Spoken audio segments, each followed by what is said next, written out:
Amigos queridos, em nome de Jesus, nos reunimos uma vez mais para juntos mergulharmos os nossos pensamentos nestes ensinamentos de vida eterna, neste manancial de amor que o seu Evangelho traz para todos nós.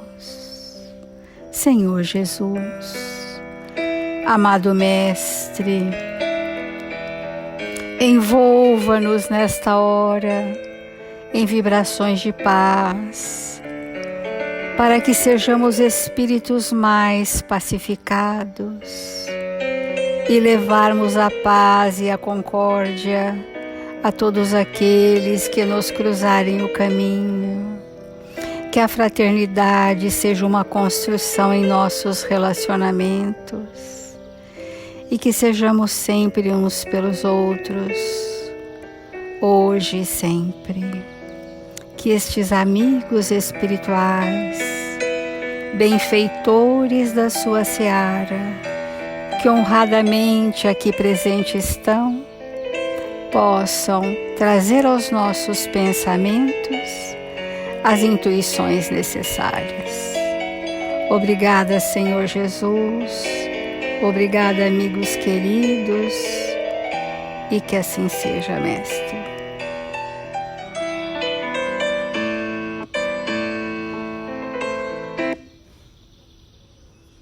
Do Evangelho segundo o Espiritismo, capítulo 10, Bem-aventurados os que são misericordiosos. E o item que nós estamos ainda refletindo é o sacrifício mais agradável a Deus. Ide-vos reconciliar com vosso irmão antes de apresentar vossa oferenda ao altar, porque já sabemos que nos reconciliando, perdoamos e retornaremos limpos da predisposição ao mal que trazemos. O cristão não oferece dádivas materiais, ele espiritualizou o sacrifício. Mas o preceito, com isto, não tem senão mais força. Oferece sua alma a Deus. E essa alma deve estar purificada, entrando no templo do Senhor, deve deixar do lado de fora todo o sentimento de ódio, de animosidade, todo mau pensamento contra seu irmão. Só então sua prece será levada pelos anjos aos pés do Eterno. Eis o que ensina Jesus por essas palavras: deixai vossa oferenda ao pé do altar. Ide primeiro vos reconciliar com vosso irmão, se querereis ser agradáveis ao Senhor. Então, o sacrifício espiritualizado é o sacrifício ligado a nós nos despojarmos de tudo aquilo que não é o bem. Esse é o sacrifício. Por que é sacrifício? Porque ainda temos prazer que esse bem permaneça em nós. Então, o sacrifício de renunciar, o sacrifício de se entregar com resignação às provas e expiações da jornada, o sacrifício dos interesses pessoais, onde nós estaríamos priorizando as nossas questões em detrimento do próximo. Esse é o sacrifício. Porque o espírito que é dado a sacrifícios, a renúncias, ele tem uma vontade muito fortalecida, porque ele se encorajou, ele enfrentou, ele superou as suas más paixões. Então ele tem uma força interna muito grande, ele tem a coragem da fé. E esse é o espírito que pode depositar simbolicamente no altar da consciência as suas oferendas. Ele tem o que ofertar, né? Ele saiu do patamar da boa vontade tão somente, que é um bom patamar, mas ele entrou no patamar de ter o que doar de si. E é isso que é o regozijo do Espírito nas bem-aventuranças do Sermão da Montanha. Bem-aventurados ou ditosos ou felizes são aqueles espíritos que têm do que doar de si. É o mais feliz dos espíritos. O mais feliz dos espíritos não é aquele que pede, não é aquele que busca, é aquele que tem o que doar. E muitas vezes nós queremos nos oferecer ao trabalho sem ter o que doar. Então nós estamos na condição ainda de nos oferecermos ao trabalho do bem, para que esse trabalho no bem gere em nós uma experiência. Isso tanto é fato que o espírito que doa de si, quando passa por problemas, e todos passamos, né? Todos passam desafios grandes da jornada, é o espírito que não recua, não esmorece, luta, pede ajuda e vai e consegue e modifica aquela situação e sai como? Forte, bem forte, preparado para novas adversidades. Assim são os primeiros cristãos e são todos aqueles que já estão nessa condição de ter realmente o que doar de si. Então, oferece sua alma a Deus. Nós vimos outro dia ainda falando sobre o perdão, né? Que é esse o capítulo. Quando a pessoa está desesperada por uma situação que ela tem dificuldade em resolver, ela logo quer dizer, eu vou entregar para Deus. Ela está pensando que entregar para Deus o problema para que Deus resolva. Então eu vou entregar para Deus. Mas o Emmanuel diz, e o Evangelho também, entregue sua alma a Deus e não o problema. Entregue-se a Deus, a que oferece sua alma a Deus e não o problema, não a sua dor. E o que é oferecer nossa alma ou entregar-nos em espírito a Deus? É sermos dóceis, mansos. O espírito dócil a quê? A lei do amor, manso, é um espírito que assimila mais as verdades espirituais.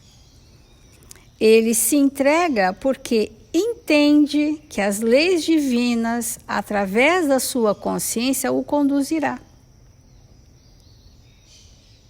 Então, entregar-se às leis divinas é diferente de achar que os problemas que me afligem, eu os entrego a Deus para que Deus os resolva. Isso é uma imaturidade nossa.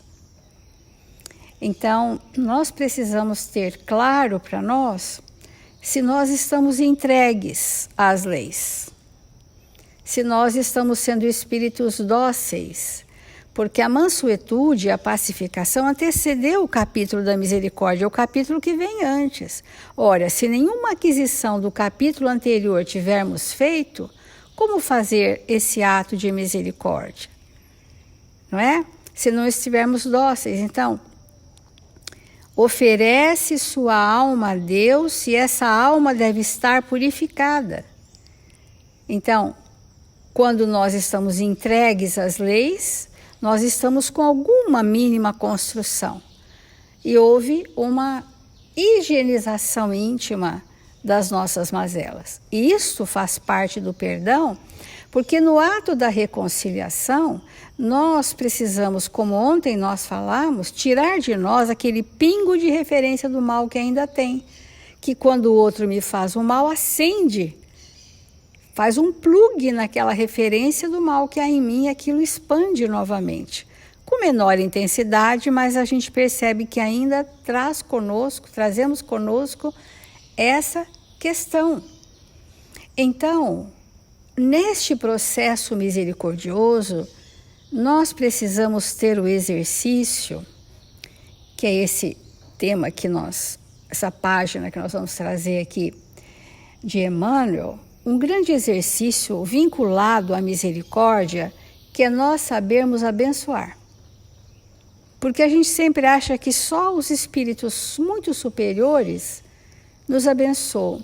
Mas o Emmanuel está nos dizendo situações que nós já podemos saber abençoar. Os filhos não pedem as bênçãos aos pais, né? Antigamente isso era o mais comum, né? Ninguém ia dormir ou acordar sem pedir suas bênçãos, meu pai. Sua bênção para mim, minha mãe. Sua bênção, vovó. Nós pedíamos que nos abençoassem, porque sabíamos que aqueles que nos amam e que eram maiores do que nós, porque crianças, pedíamos a bênção. Abençoa-me, vovó. Abençoa-me, mamãe. Abençoa-me, papai, né? Esse ato é um exercício de humildade que desde a infância a criança precisa ter. Talvez não nessa forma como é hoje, mas esse entendimento da mansuetude do espírito diante do outro, né? E então eu trouxe essa lição do chamar abençoa, que está no livro Religião dos Espíritos, que diz assim: deixa que a bênção de Deus te alumie o coração para que saibas abençoar. Ora, se eu não registro as bênçãos de Deus pela forma mais singela, se eu não aceito, se eu não me entreguei de alma a Deus, eu não tenho condição de fazer aquilo que eu não sei receber. Embora Deus me abençoe, às vezes eu não sei receber as bênçãos de Deus. Às vezes nós estamos passando uma situação que não é problemática, mas que é difícil, que é desafiadora, e a gente ainda nunca sente, mas que bênção que Deus está me dando de passar por isso, está me abençoando, porque é com isso que eu vou ficar forte. É aí que eu vou ter experiência. É com isso que eu vou me purificar. Então, ninguém prescinde do amor para viver. O amor, amigos, é como o ar que respiramos. Por isso que a lei de Deus é a do amor. Sem a lei do amor, nós não sobreviveríamos dentro das nossas imperfeições. Observa os que marcham desdenhosos, ignorando-te a presença, habituados à convicção de que o ouro pode comprar a felicidade. Observa-os. Abençoa-os e passa. Mas, via de regra, o que acontece conosco quando a gente observa que ignoram a nossa presença porque a posse do ouro é a ilusão da felicidade? Podemos nos magoar, podemos nos ressentir, podemos criticar, porque isso é dentro de um contexto de relacionamento. Ninguém conhece o rochedo em que o barco da ilusão lhes infligirá o derradeiro travo de angústia. Vês inquieto os que se desmandam no poder. Abençoa-os e passa. O que será essa bênção a que Emmanuel está nos referindo? É manter-nos pacificados diante do tormento que o outro apresenta. Não indiferentes. Pacificados. Então, o espírito que está pacificado, ele tem uma proação afetiva em relação ao outro. Ele compreende, ele tolera, tem paciência, isso é a bênção. Ele espera o tempo do outro, essa é a bênção. Porque abençoar não é um gesto externo de imposição de mãos. Abençoar é um movimento do coração de que eu compreendo e te espero. Estou pronto para tudo o que você precisar, internamente. Então, é com esse exercício que não haverá mágoas em nós, nem ressentimentos. Nós estaremos no exercício dinâmico de compreender. Olha, são várias situações que Emmanuel coloca. Muitos deles simplesmente arrastam as paixões que os arrastarão para o gelo do ostracismo ou para a cinza do esquecimento. Arrastar paixões é reviver intensamente o egoísmo, porque é o prazer para mim. E o egoísmo gera o gelo do ostracismo. O que é o ostracismo? A ostra. A ostra é fechadinha, hermeticamente fechada, que é o espírito isolado. Então, todo espírito que está arrastado pelas paixões, vinculados ao egoísmo, está ensimesmado. Ostracismo, ostrinha fechada. Contemplas espantado os que são portadores de títulos preciosos a te exigirem considerações e tributos especiais.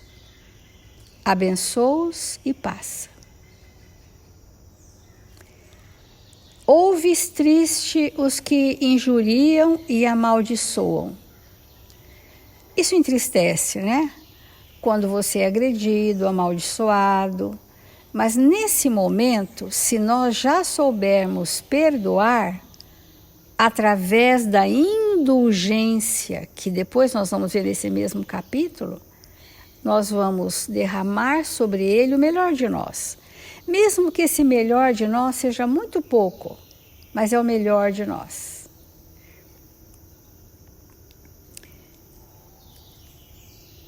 São eles tão infelizes que ainda não podem assinalar as próprias fraquezas.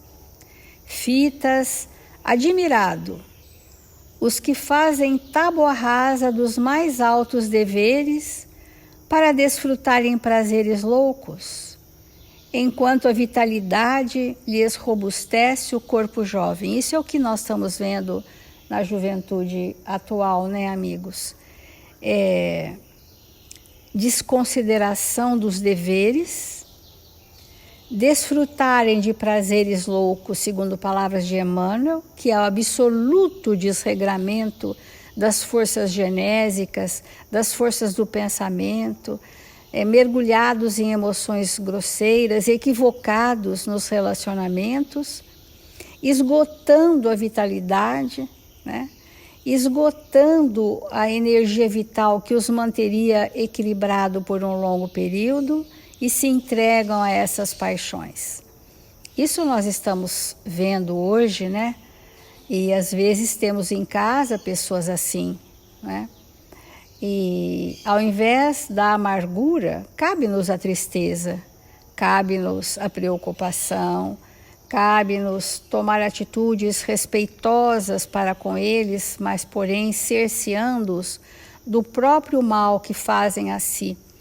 Porque assim como nós tiramos de uma criança um objeto cortante, porque isso faria mal para ela, mas o objeto cortante em mãos especializadas fariam maravilhas. Também Jesus, através das leis de Deus, nos retira de situações que poderiam nos fazer extremado mal. Então, podem perceber, quando o desregramento vai numa galopante expressão, sempre uma coisa bem séria acontece para acordar aquele espírito, para interromper aquele fluxo doente. Mas, recebendo-os em nosso lar, eles precisam receber a nossa bênção. Olha que interessante, eles precisam receber uma dádiva, uma doação, que é o sacrifício mais agradável a Deus. Eles precisam ser alimentados de um sentimento que é diferente do deles, um sentimento contrastante com o deles, para eles saberem de onde vem esse nutriente espiritual que os pacifica. Porque se o espírito só leva castigos, só leva chamadas de atenção, só leva punições, ele não tem parâmetros para saber como é que se recebe o bem para eu um dia fazer o bem. Não tem. Por que a gente deseja tanto a presença dos amigos espirituais? Porque eles infundem em nossos corações sentimentos que nós não temos. E quando eles se aproximam e nós experimentamos o sentimento que não temos, nós queremos muito desenvolver em nós para que aquilo seja agradável, para que aquilo nos traga felicidade, não é assim? Nós nos emocionamos com a presença deles. Por quê? Porque eles derramam sobre nós sentimentos. E nós quase nos desintegramos de alegria íntima. Por que eles derramam? Para que a gente experimente como é bom ser bom. Como é bom ser bom. Então, se nós trazemos pessoas da nossa família, amigos que sejam, que estão nessa, desfrutando prazeres loucos, né? Esgotando a vitalidade do corpo, chafurdados na viciação, o que eles precisam receber de nós? Sentimentos. Essa é a linguagem. Para que arrefeça o mal-estar e um dia tenham condição de compreender. Então a gente alimenta a razão com a verdade e alenta o coração com a bênção.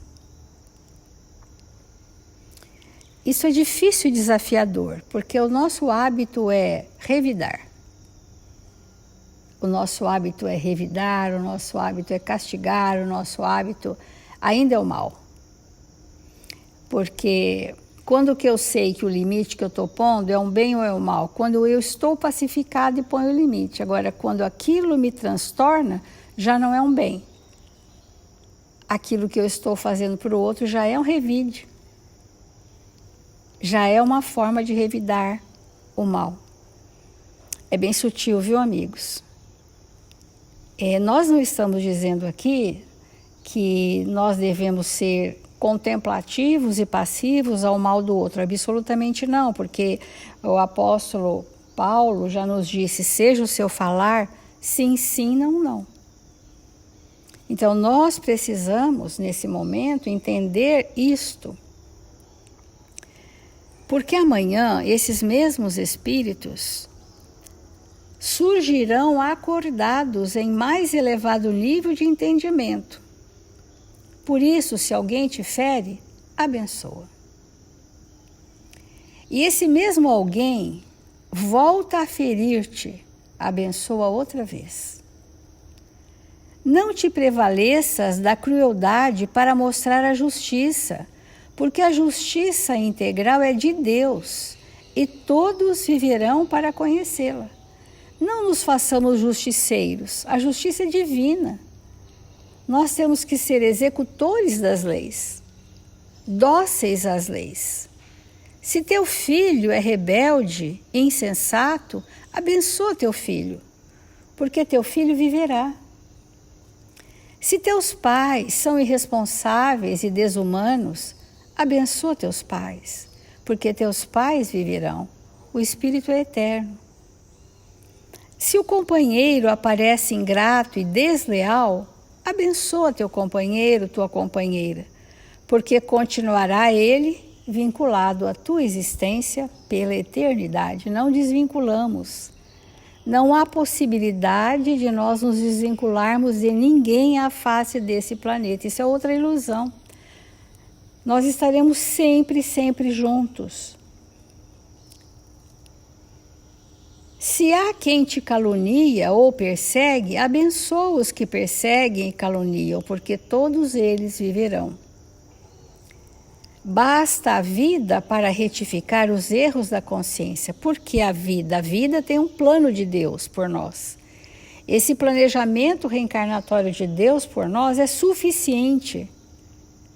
E cada qual tem o seu planejamento. Enquanto são crianças, estão sob a nossa tutela. Mas já adultos estão sob as nossas bênçãos, que é diferente. Tutelar você precisa conduzir, porque não sabem o que fazem. Adultos nós precisamos amparar, abençoando. Então, inquirido certa vez pelo apóstolo quanto ao comportamento que lhe cabia perante a ofensa, afirmou Jesus, perdoarás não 7 vezes, mas 70 vezes 7.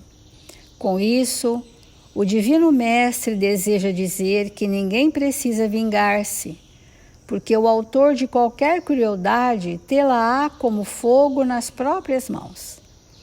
Então, são as várias expressões da experiência do perdão, né?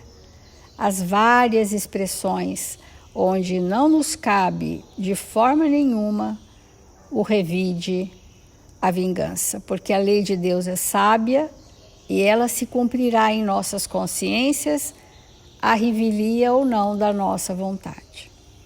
Então nós vamos fazer a prece para encerrarmos o Evangelho desta manhã.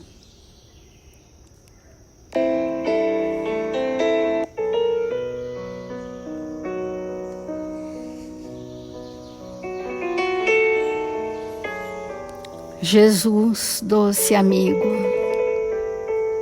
médico incondicional das nossas almas, meigo pastor da Galileia, mestre amado, queremos nesta hora tão somente te agradecer as infinitas bênçãos a nós concedidas. E pedimos, Senhor, por todos aqueles que nesta hora se debatem nas suas angústias íntimas. A todos aqueles, Senhor, nas aflições terrenas. A todos os nossos queridos registrados em nossos cadernos de vibrações. Pedimos, Senhor, pela paz do mundo, para que a fraternidade e a concórdia imperem nos corações de todos os homens de boa vontade na terra. Obrigada, amigos queridos, pela vossa presença em nossas vidas. Sob suas bênçãos de paz, nos abastecemos nesta hora. E assim, Mestre amado, encerramos o Evangelho desta manhã dizendo: glória a Deus nas alturas, paz na terra, boa vontade entre os homens, hoje e sempre. Que assim seja.